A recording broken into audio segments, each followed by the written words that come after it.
Hello students, आज आपको मैं कुछ सिखाने के लिए आया हूँ।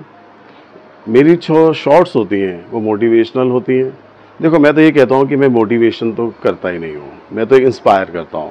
मोटिवेशन तो ऐसे है जैसे बैलून में हवा होती है, जैसी उंगली हटाई और हवा पूरी निकल गई। लेकिन अगर आप इंस्पायर हो जाएंगे, बात को समझने की कोशिश करेंगे, यानी कि आप मुझे दिल से नहीं दिमाग से समझेंगे, तो आपको मेरी बात समझ में आएगी।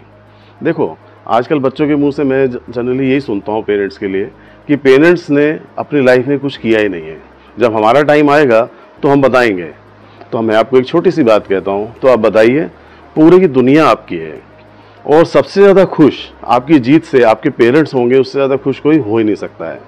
हमें टोके जाना पसंद नहीं है, हमें बार बार कहना पसंद नहीं है कि हमें कोई कहे, या हमें बार बार सुनना पसंद नहीं है कि हमें बार बार कोई बोले कि भाई पढ़ाई कर लो, आपको ये करना चाहिए, आपको ये करना चाहिए। हमें पसंद ही नहीं है ना। तो आप देखो, आपने काइट को देखा हो, जब काइट को हम उड़ाते हैं ना, तो उसकी डोर से हम उसको खींच के रखते हैं।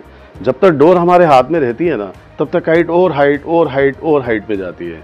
और जैसे ही हम काइट को डोर को डिस्कनेक्ट कर देते हैं, यानी कि उसको हम खींचना बंद कर देते हैं, तो काइट कहीं भी जाके गिर जाएगी। कहीं झाड़ में गिरेगी, कहीं नाले में गिरेगी, कहीं बच्चे पकड़ के उसको फाड़ देंगे। और ऐसे ही हाल हमारा होने वाला है।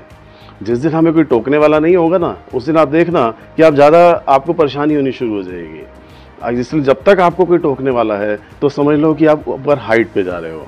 और जिस दिन आपको टोकने वाला नहीं रहेगा, उस दिन आपकी हालत उस पतंग की तरह हो जाएगी, या तो किसी तार में अटक जाएगी, या किसी झाड़ में अटक जाएगी, या किसी नाले में गिर जाएगी।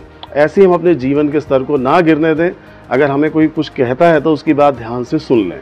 बस इतना ही कहना चाह रहा था। ऐसी छोटी छोटी मोटिवेशनल इंस्पिरेशनल वीडियोस आपके लिए मैं लाता रहूँगा, और आप समझने की कोशिश करिए। फिर मैं कह रहा हूँ, दिल से नहीं सुनिए, दिमाग से सुनिए। Thank you.